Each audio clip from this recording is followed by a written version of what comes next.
Tanggaling for everyday. Ganyan pag smart ang dishwashing paste. May double tanggaling formula. Tanggal ang sebo, tanggal ang bakterya. Pahit para walang bahid. Linis fantastic sa metal at plastic na Barracuda. Tanggaling-galing mo. Smart dishwashing paste. ACS. May nagbago. May arte. May budget. Akala nyo lang yon. So solid. White rose papaya. Wow, white rose. White rose papaya. Wow, white rose. White rose papaya. May glow up with a white rose papaya. White rose papaya. May puti power times 2 kasi may papaya at niacinamide. May shea butter and tea tree oil pa. Kutis sulit ang glow up. Glow up with a white rose papaya. White rose papaya. Kutis sulit ang glow up. ACS. Sa lahat ng bagay, simula pa lang, siguraduhing max protection na. Kasi pag kulang ang proteksyon, baka madaling masira. Sa ngipin, dapat may max protection din. Max sa alaga ng unique toothpaste. With Max Protect Formula, help stop cavities before they start, while keeping breath fresh. Try unique maximum fluoride protection. Para max alaga, max protektado. ACS. Araw-araw, iba't ibang mga bagay na dapat pagtagumpayan. Ang subok kong partner ay MX3 Capsule. Research-based na tested and proven. Helps avoid pain discomfort. Iwas-iwas sa sakit. Kailangan lang na long-term ang pag-inom 2 capsules araw-araw. Kasabay ng proper diet and exercise. I am able to make it with the right partner. MX3, dito ako bilib! Mahalagang paalala, ang MX3 capsule ay hindi gamot at hindi dapat gamitin panggamot sa anumang uri ng sakit. Galalala Falcon. Galalala Falcon. Ang bango ng sampayan. Tara na magsayawan. Calafabcon, amoy nakaka-joyful! Halina't gumising sa isang masaganang Pinas, kung saan may bayanihan, kasama ang mga nagtataguyod sa ating agrikultura. Kasama ka rin dito, ikaw mismo. Dahil sa masaganang Pinas, lahat tayo may benepisyo. Tuwing Sabado, alas 10:30 ng umaga.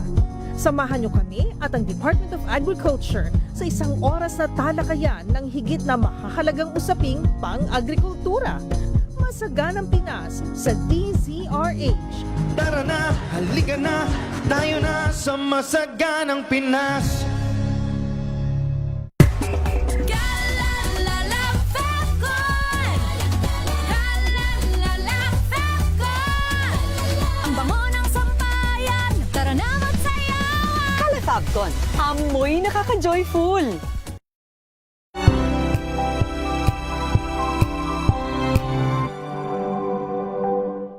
Maagang balitaan, maagang usapan sa mga issue at balita. Kasama si Kuya Angelo Palmones sa Magandang Umaga Pilipinas. Mula Lunes hanggang Biyernes.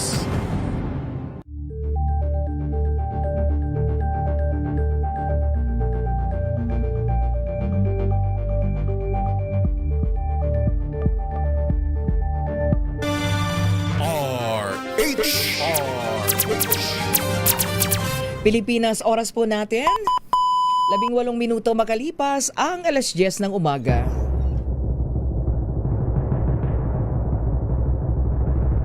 And the Golden Dove for Best Public Service Program Host goes to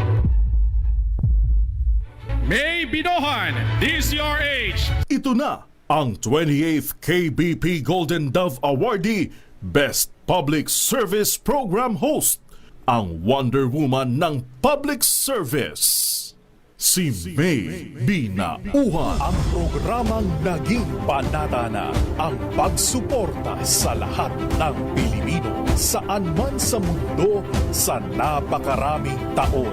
Ang programang nakatatak na sa bawat isip at puso ng Pilipino.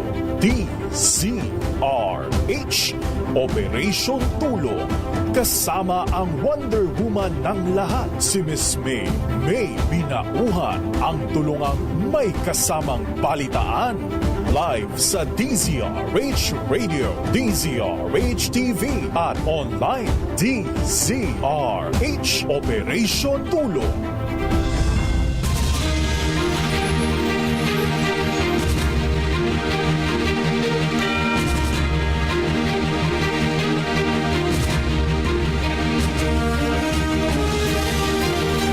Good morning! Magandang happy Tuesday morning. Ikalabing-siyam na po tayo sa buwan ng Mayo. Ay, bilis. It's May 19, 2026 na po mga kaibigan. Muli po, samahan niyo pa rin po yung lingkod May Binauhan dito po sa DZRH Operation Tulong. Siyempre pa una sa Pilipinas, una sa Pilipino. Alas 10 hanggang alas 11 po tayo ng umaga. Ngayong pong happy Tuesday morning. Ingat-ingat pa rin. Dahil ilang lugar pa rin po sa ating bansa, partikular dyan po sa Eastern Visayas, ang nakaranas ng mapanganib na temperature kahapon.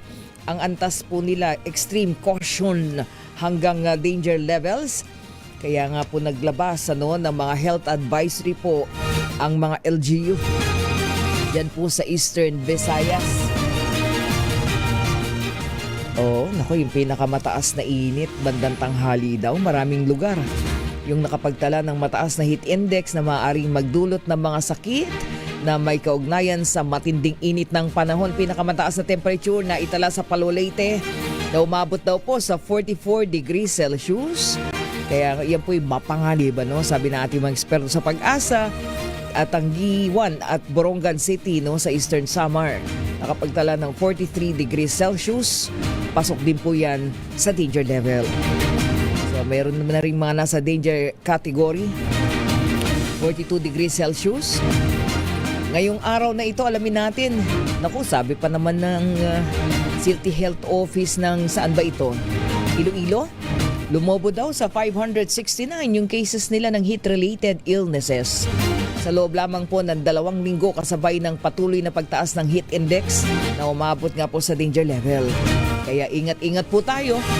Nasa linya natin ngayon ang DOST Pag-asa. Alamin natin, bakit ba may mga pag-ulan-ulan na? Ano ba itong mga pag-ulan-ulan na pag-gising mo'y naulan?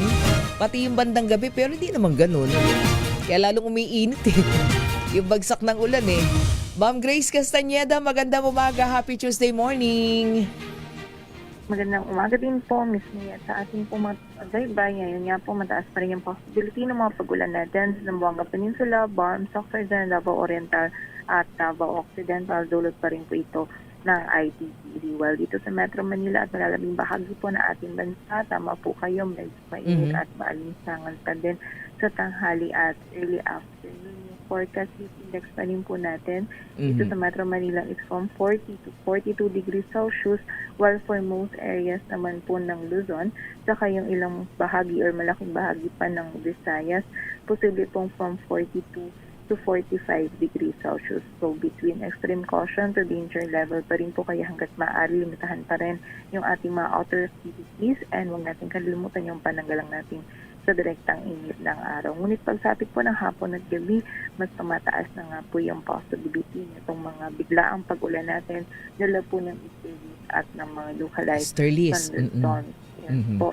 And expecting po natin at going up. Buwan po talaga ng May is mas moist na po yung hangin na pumupunta sa atin, and nasa transition na din po tayo papunta sa tag-ulan. So mas frequent na din po talaga itong mga biglaang pag-ulan sa hapon at gabi. Ayun. So yan ang ating magiging panahon na Ma'am Grace, kasi nagugulat tayo, minsan kainit-init Biglang nag-aarbis, sabi sa Ilocano. Biglang merong tigatik ng ng ulan, tas paglipat mo doon sa kabilang kalsada, wala namang ulan, ang init. So yan yung localized. Mga localized, mga isolated lang po yung mga pag-ulan. Oo, kaya lalong umiinit, di ba, Ma'am Grace? Paminsan po dahil din dun sa pag-release po nung heat kapag yung hindi po ganun or saglit lang yung mga pag-ulan, mas nagiging maalinsangan po yung panahon. Opo. Tapos ito bang meron na tayong mga yan, nararanasan natin yung mga pag-ulan-ulan. Meron ba tayong naitala na mas mataas sa 48 degrees Celsius na temperatura sa heat index? Sa ngayon po, Wala wala pa pa po naman. yung 48 pa po yung highest pa rin natin na Oo. computed na heat index. Oo, ilan yung pinakamataas na, Ma'am Grace? 48 po. 48. At least wala pa tayo sa, wala nag-P50 ha? Walang nag-P50. So, wala pa po sa ngayon tayong Oo. pero continuous monitoring pa din. Oo. Ayan. So, wag mag-alala, no? Dahil itong mga pag-ulan-ulan na to, hindi pa naman ito indikasyon na papasok na tayo sa tag-ulan. Dahil tag-init pa tayo, ano po? Yes, although yun nga po, nasa transition po tayo papunta na sa tag-ulan. transition na. Nandito sa side po natin sa western side. Sa western section. Oh, Apo. nagta-transition Kasama na po dyan tayo. itong Metro Manila. Naku po, edi pagka nag-terminate ang ano bang weather system natin, tas maghahabagat na naman tayo. Pag nag-onset na po tayo ng habagat or southwest, doon na po yung mas magiging madalas na po yung mga pag-ulan pa. Yun, so dapat umalerto na yung ating mga LGU sa mga baha-baha pala, Ma'am Grace, ano? At Yes po, tama po. I-grab po natin yung ngayong opportunity habang hindi pa ganun ka-frequent yung mga pag-ulan na mag-prepare na po tayo sa darating po na tag-ulan. Oo, kasi may nakita kami ilang bahagi dito sa Pasay ba to, sa Maynila. Di naman namin nakita yung malakas na ulan. Kita namin, lubog. Lubog na eh. Sabi ko, wala naman ganun kalakas na ulan. Bakit may lumubog na dito? Sa baha. Di ba, Ma'am Grace? So, tama po kayo, no? Dapat samantalahin na. Ngayon pa lang, or sa bagay, yung iba dyan, advance naman, ano? Talagang inihanda na nila yung kanilang mga localities, ano po? Po, mag-prepare na po tayo yung mga drainage po natin para po pagdating po nung mas frequent o yung panahon ng tag-ulan is hindi po ganun magiging kabilis yung mga pagbaha din po. Or meron pong drainage or may pupuntahan po yung tubig ulan. Opo, and most likely mga kailan ang transition into tag-ulan na tayo?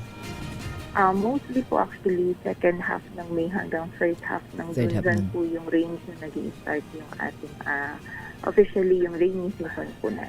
Ayun. Okay, maraming salamat, Ma'am Grace. Thank you. Maraming salamat din po. Mag-ingat po tayong lahat. Okay, maraming salamat mga kaibigan. Ma'am Grace Castañeda mula po sa DOST Pag-asa. Ay, ulan-ulan na eh. Parang saglit lang yung sobrang init. Anyway mga kaibigan, standby lang po. At tayo po ay magbibigay daan. Meron pa rin po tayong pasyente. Sikapin nating matulungan maya-maya po lamang. At siya po ay taga Malolos, Bulacan. Standby. Oras po natin. 27 minuto na po makalipas ang alas 10 ng umaga. Babalik po tayo. Reach Operation Tulong.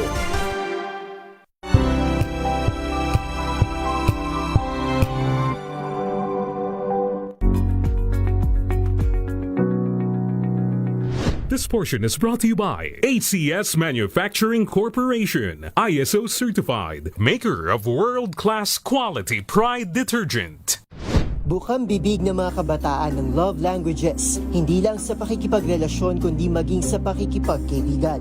Kabilang dito ang words of affirmation, mga salitang pumupuri o nagbibigay kumpiyansa, quality time, paglalaan ng makabuluhang oras para sa isang tao, at physical touch tulad ng paghalik at pagyakap.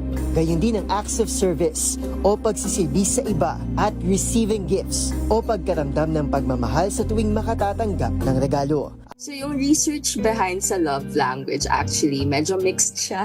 So may pagka-popular psychology siya, meaning popular siya pero yung evidence for it ay hindi gaano ka-solid as it sounds. Pero helpful construct pa rin siya. So I think it's still something na magsistay sa mga tao kasi it's a way for people to talk about relationships na madaling intindihin. They're a method of saying your needs and your wants. Kaya siya nagiging helpful.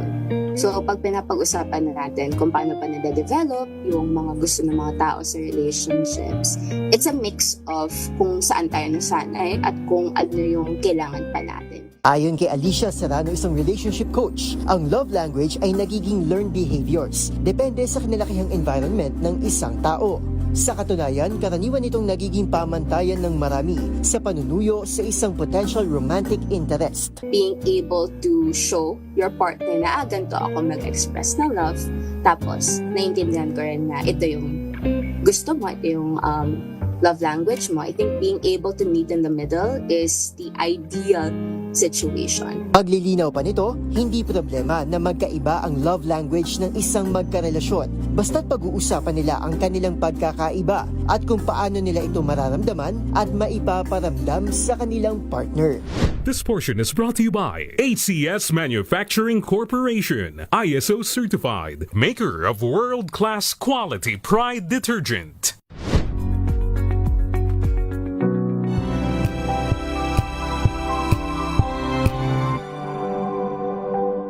Hello, Washi! Laundry day na naman! Yay! Anong meron? Mancha ng chocolate, putik, may libag pa! Kaya natin yan! With Pride Washing Machine Detergent, may triple stain-away formula. Tanggal ang makapit, madikit, at malupit na dumit mancha. Kaya easy-easy ang labada. Mula noon hanggang ngayon! All you need is pride. All you need is pride. ACS. May nagbago. May arte. May budget. Akala nyo lang yon. So solid. White rose papaya, wow. White rose. White rose papaya, wow. White rose. White rose papaya. May glow up with white rose papaya. White rose papaya. May puti power times 2 kasi may papaya at niacinamide. May shea butter and tea tree oil pa. Kutis sulit ang glow up. Glow up with white rose papaya. White rose papaya. Kutis sulit ang glow up. ACS. Galalala Falcon. Galalala Falcon. Ang bango ng sampayan. Tara na magsayawan. Calefabcon, amoy nakaka-joyful.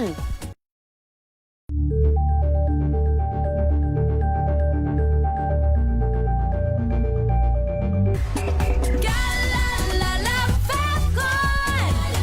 Galalala Falcon. Ang bango ng sampayan. Tara na magsayawan. Calefabcon, amoy nakaka-joyful.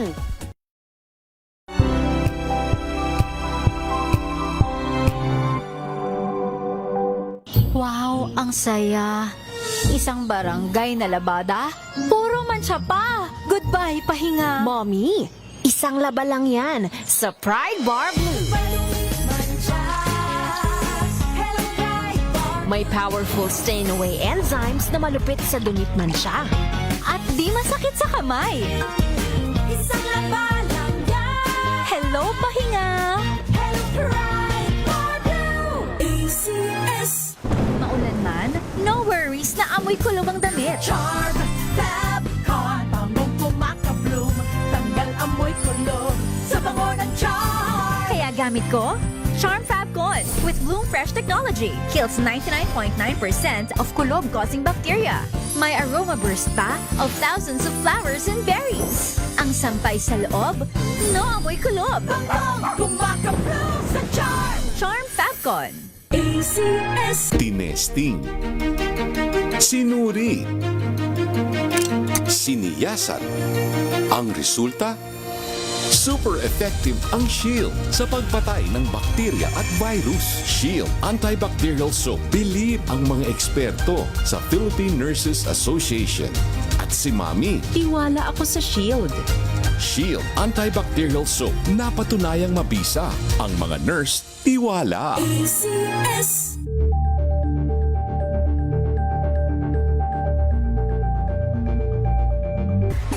Galalala Falcon.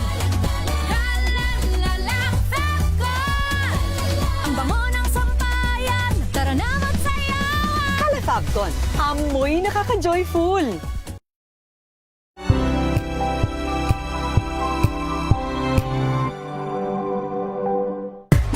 Galalala Falcon. Galalala Falcon. Ang bango ng sampayan. Tara na magsayawan. Calefabcon, amoy nakaka-joyful.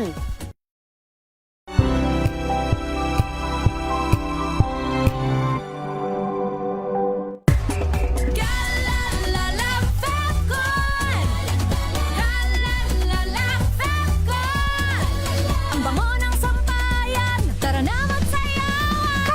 Fabcon, amoy nakaka-joyful.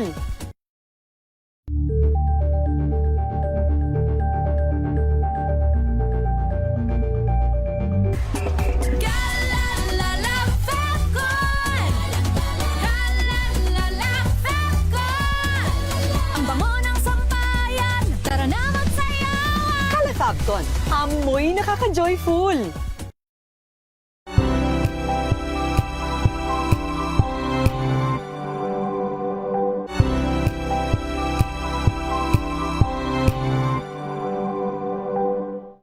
We've got you covered. From the hottest hits, exclusive interviews,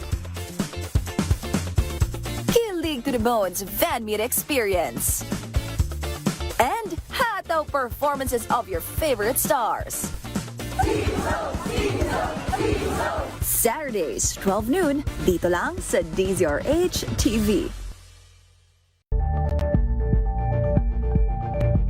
Curious ka ba sa maraming bagay?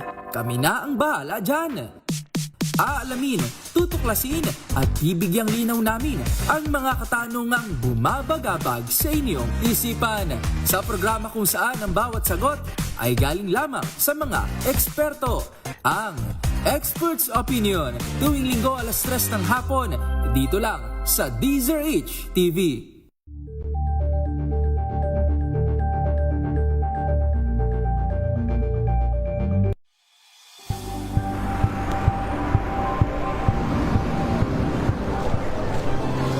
ating mga eksperto. Dito lang sa Expert Opinion. Ito ang The Better News. TNVS. Trending and Isang kwento, iba't ibang anggulo. Dito sa Point. Bawat pananagutan ating tatalakayin dito sa Hoy. Bawal yan. Filipino, dito lang sa DZRH. Match up ng entertainment and lifestyle. Ito ang MBC TV Network News.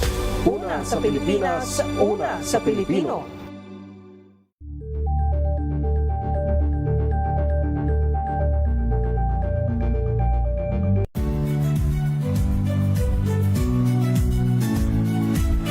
Magandang araw mga kaibigan. Ito po ang inyong balerina ng bayan, si Lisa Macuha Elizalde, na nag-aanyaya sa inyong samahan kami at ang aming mga espesyal na panauhin para sa kalahating oras ng masayang kwentuhan sa aming programang Art to Art, kung saan ang usapang sining at kultura ay para sa lahat.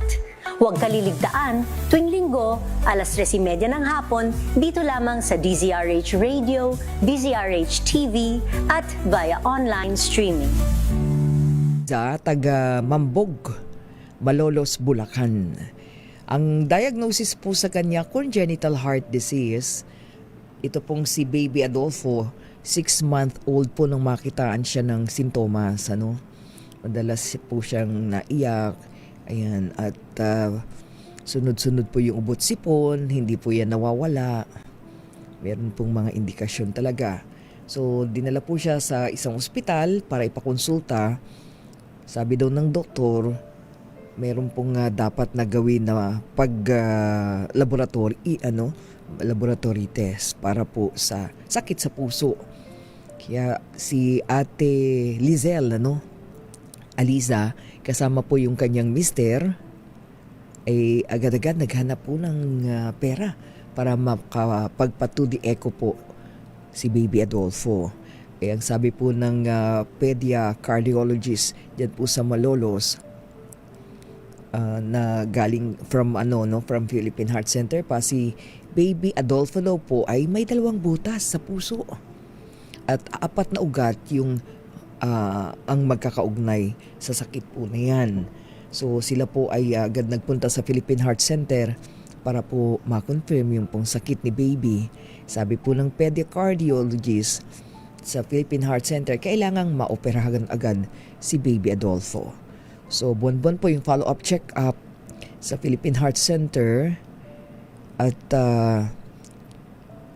tetralogy of congenital heart disease ang case po ng bata. Isang blue baby, 2 butas sa puso, meron siya sa taas at baba. Kaya sabi po ng doktor, kailangan na po para po yung maisagawa na yung tinatawag na urgent operation. hirap po sa buhay ang mag-asawa dahil ito pong si Ate Lizel, dati lang mananahi, ano? At ang kanya naman pong asawa, truck driver, no, ng basura.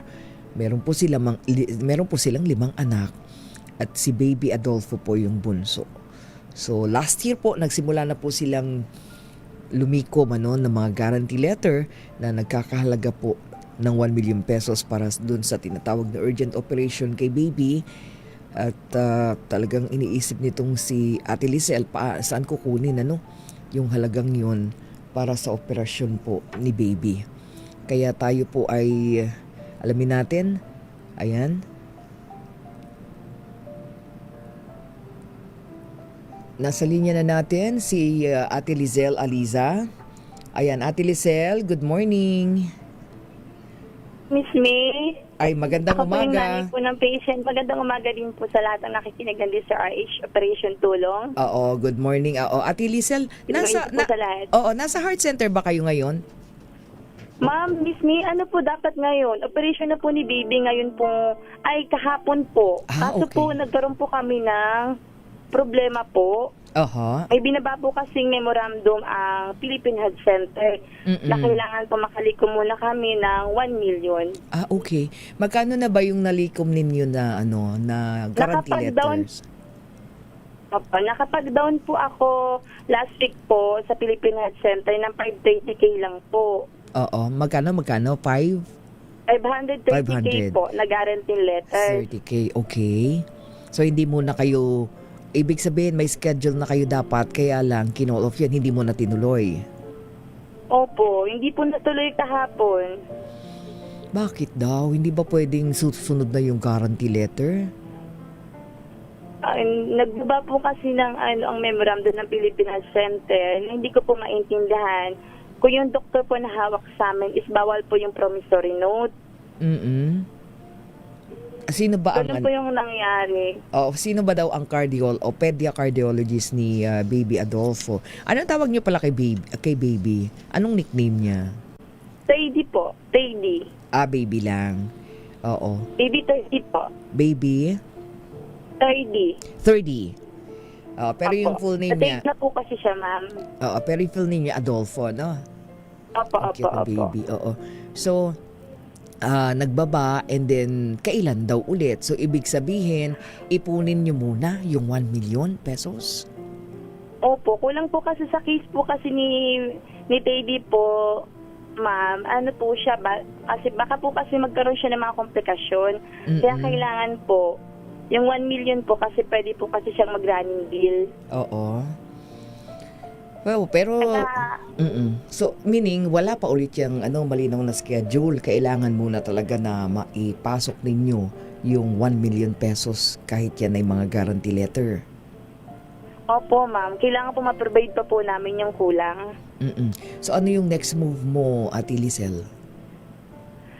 Na po, kaya po yung imbis kahapon po yung admit namin si Philippine Health Center, ang ginawa ko na lang po, kasi bago po mag-operation siya, 1 day lang po Oo. 1 day. Ayun ang ginawa ko na. Pero ready na yun, ready na, nagawa na yung mga... Opo, ready na po kami sa mga gamit. Procedure. Hala, bakit naman Tapos ganun? ngayon, opo. Kung naka-ready. Nag-order po talaga ako, Miss May. Kung dapat pala makausap natin ng Philippine Heart Center, bakit nagkaganon? Pero anong malinaw na paliwanag sa'yo? Pinaliwanagan ka ba? Bukod dun sa sinasabi mo na kasi kailangan pang maipon muna yung 1 million pesos? Opo, kasi yung 530k po yun is bali po, down payment lang po yun. Tapos, sa case po kasi ni Baby, baka po kasi siya magkaroon ng komplikasyon.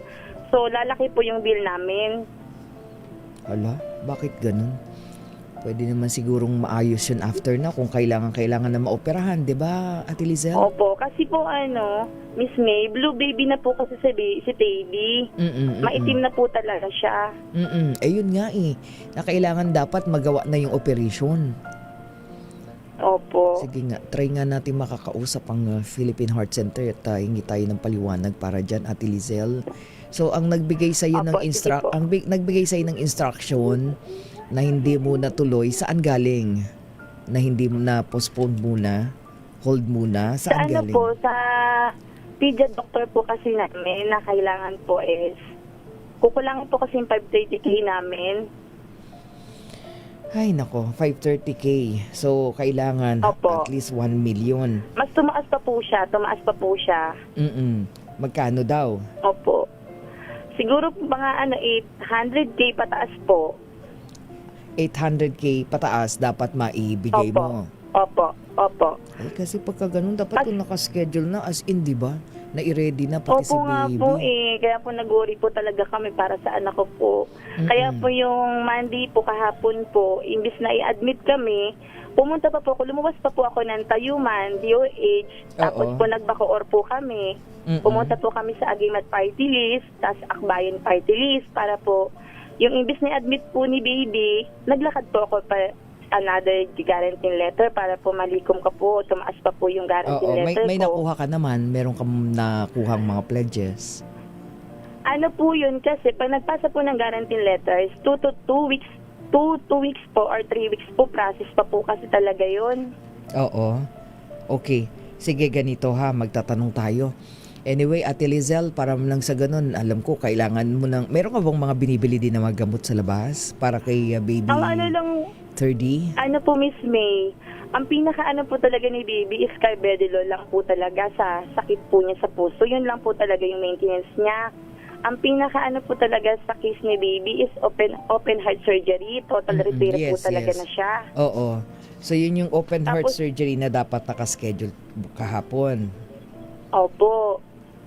Tapos po yung mga, puro po siya vitamins. Yung po yung inano sa kanya, puro vitamins.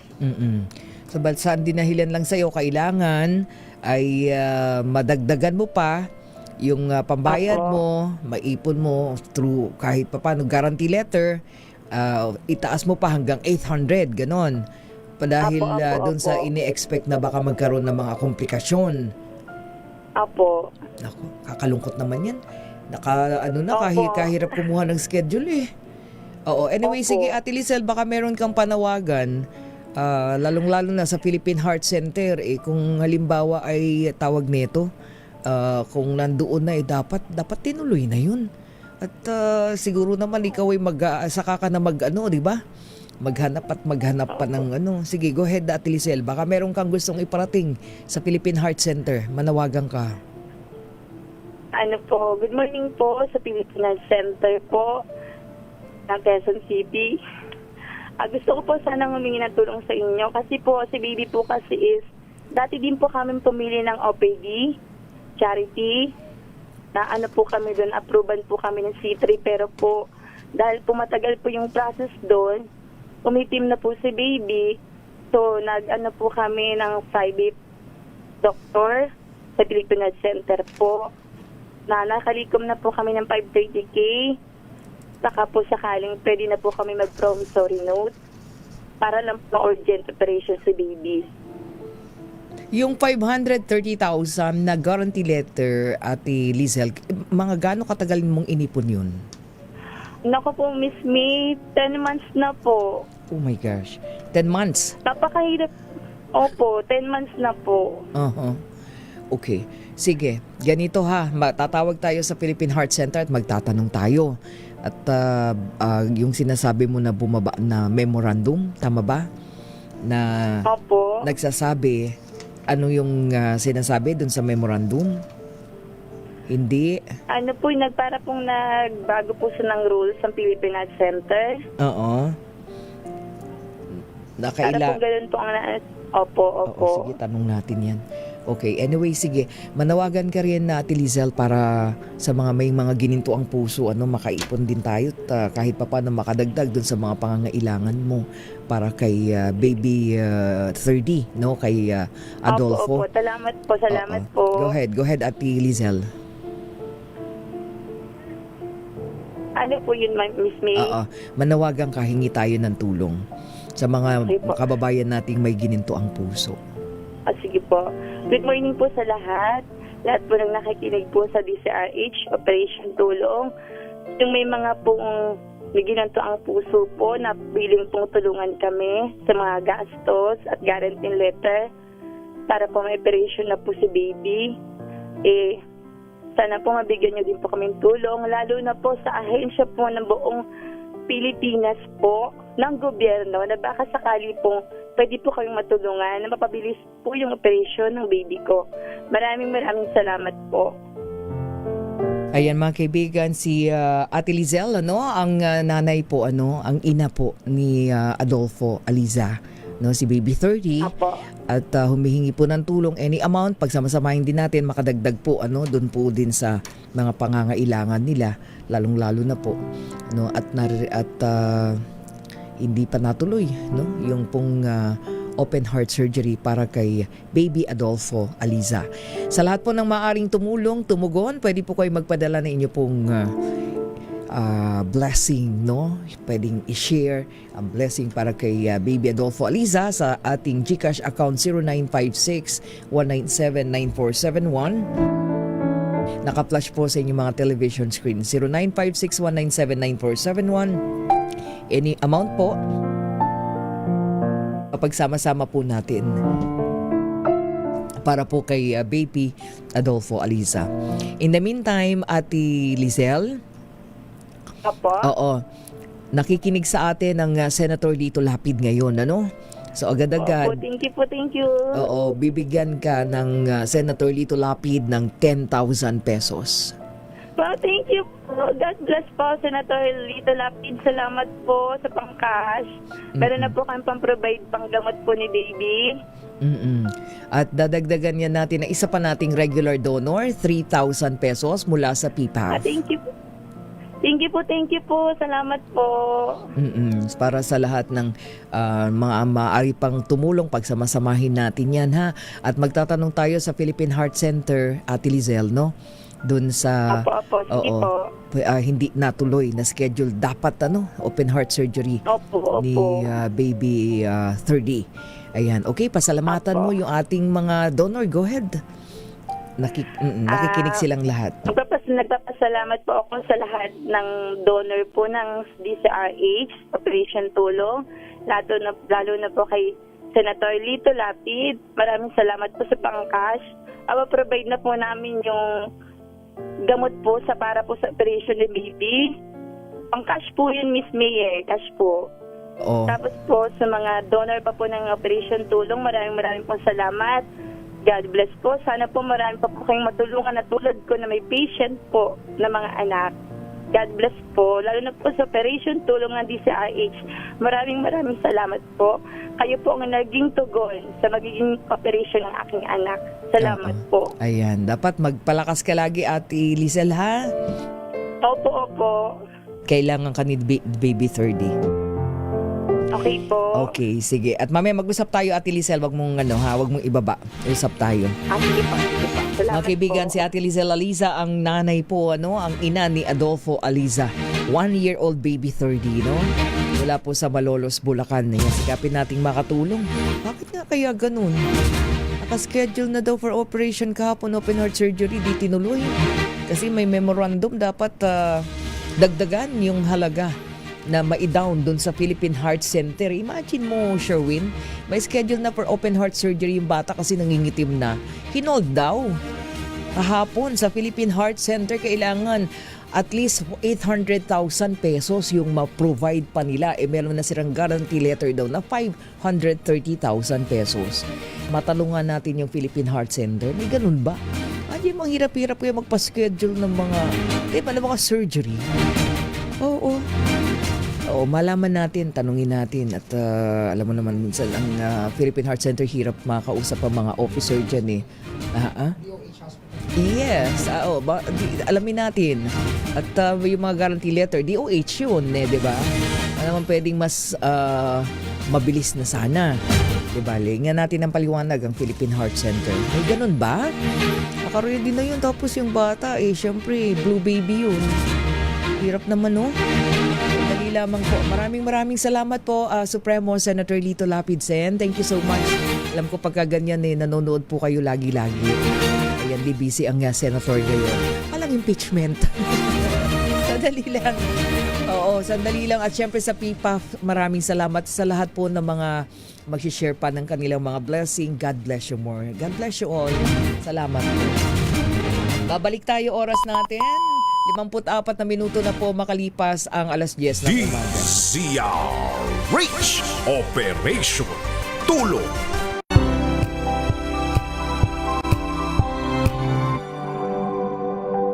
Tambalang Anthony Taberna at Jerry Baha ang gigising sa inyong umaga dahil lalatay ang humahagupit na diskusyon at komentaryo Lunes hanggang Biyernes sa 2x2.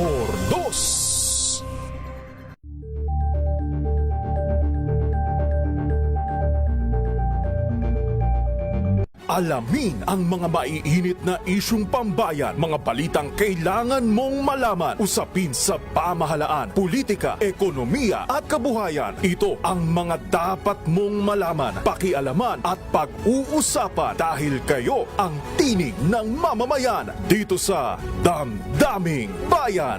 Live sa DZRH Radio, DZRH TV at DZRH Digital. Kasama sinalakay Deo Macalma at Elaine Apit. Araw-araw, Lunes hanggang Biyernes. Damdaming Bayan.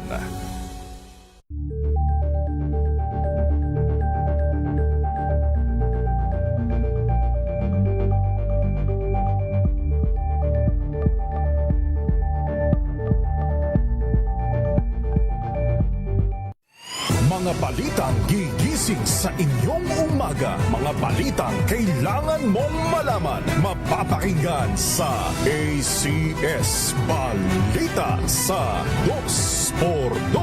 Kasama sina Anthony Taberna at Jerry Baha. Lunes hanggang Biyernes.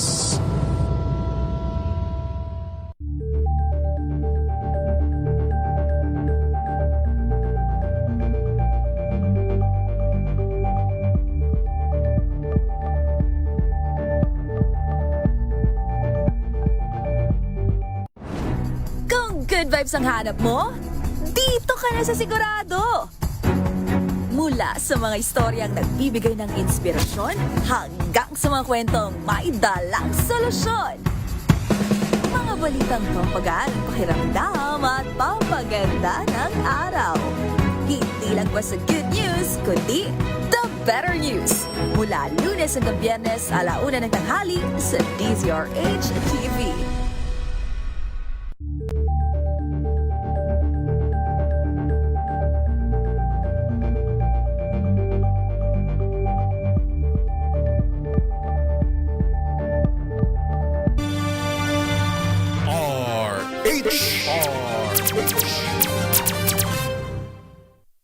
Pilipinas, oras natin. Meron na lamang tayong 3 minuto at alas 11 na ng umaga. DZRH Operation Tulong.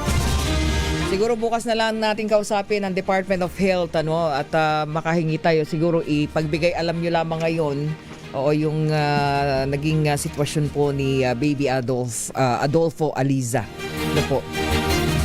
Anyway mga kaibigan, ayan, magpapaabot lamang po tayo ng pakikiramay. Unang-una, syempre sa ating pong napakabait na team leader ng DZRH Operation Tulong, ang ating team leader ng Operation Tulong Matatag, na si Ka Eddie Palay, sapagkat siya po ay pumanaw na pagkatapos po ng ating sports fest dito po sa DZRH Operation Tulong. After years, 8 to 9 years, ay nagbalik yung ating sports fest, DZRH Operation Tulong Summer Sports Fest 2026, at siya po ay pumanaw na, at ngayon po para po dun sa mga ibang mga kaibigan, kamag-anak, ang kanya pong labi ay nakahimlay diyan po sa Puneraria Floresco sa may dagat-dagatan, Longos, Malabon City,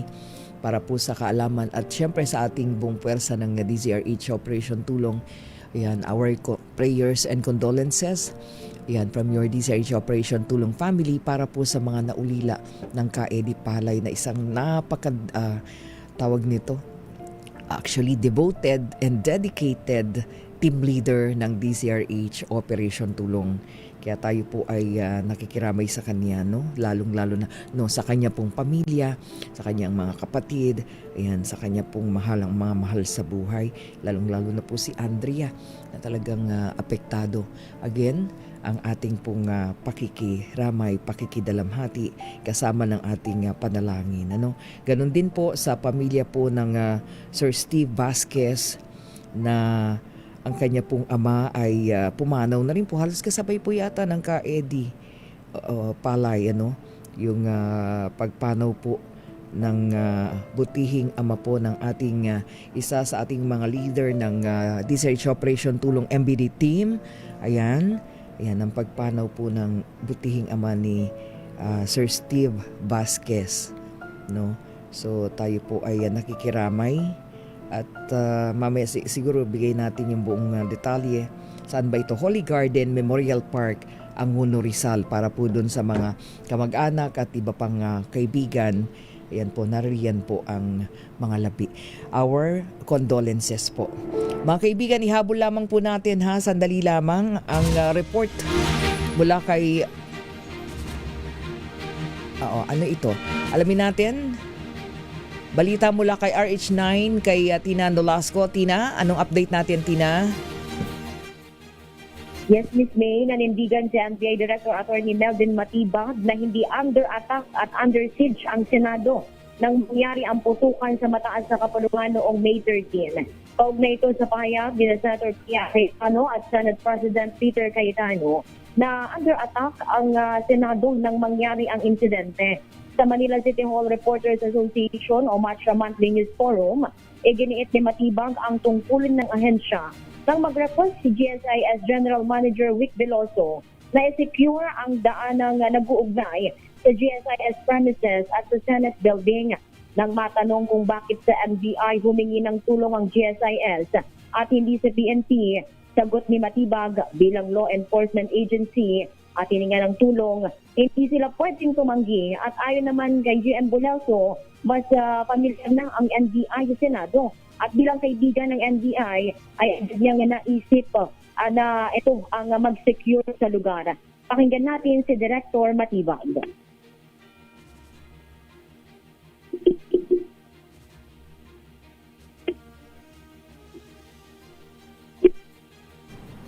Go ahead, Tina. Kaugnay niyan, nilinaw din ni Matibag na hindi lang ang mga tauhan ng NBI ang mismong nagbarena sa lugar at sa katunayan, dumating na sila doon na nagbabarena ang mga tauhan ng GSIS. Ito, si RH9 Tina Nolasco para sa DZRH. Una sa Pilipinas, una sa Pilipino. Thank you, Tina. Punta tayo kay Giselle Ricafort. Visayas Grid muli isa sa ilalim sa yellow alert. Sabi po yan ng Department of Energy. Ibalita mo yan, RH15, Giselle Ricafort.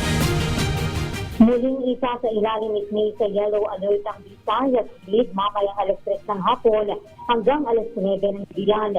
Ayon sa Department of Energy, 2,691 megawatts ang available capacity ng grid pero pumali na sa 2,594 megawatts ang peak demand.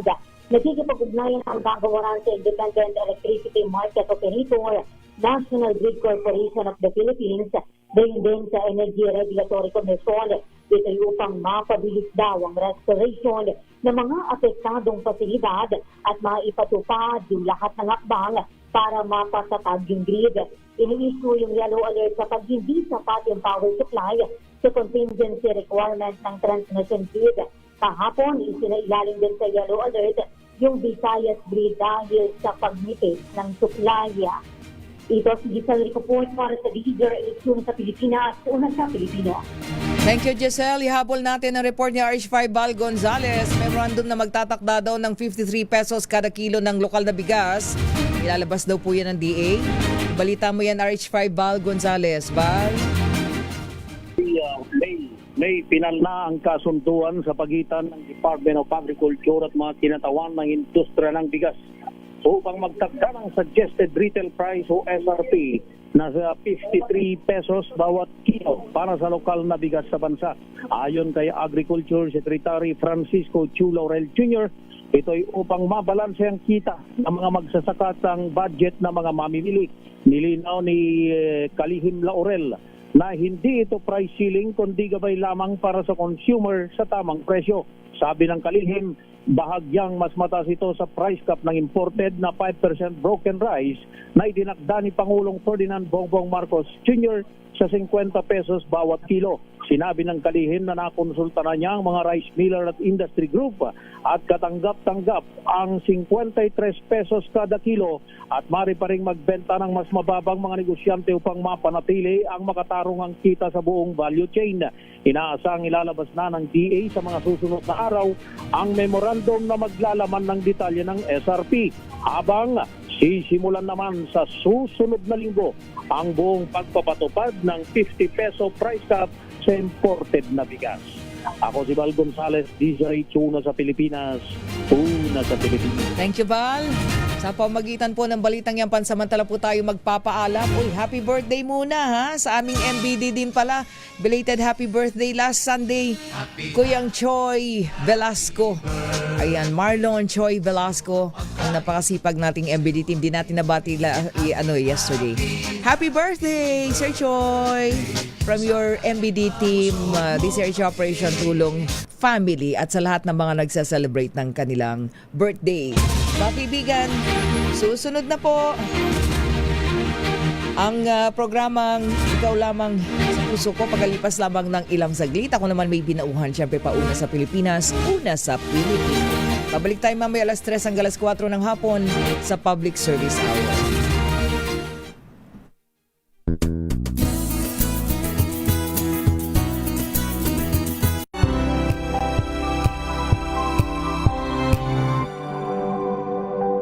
Wow, ang saya.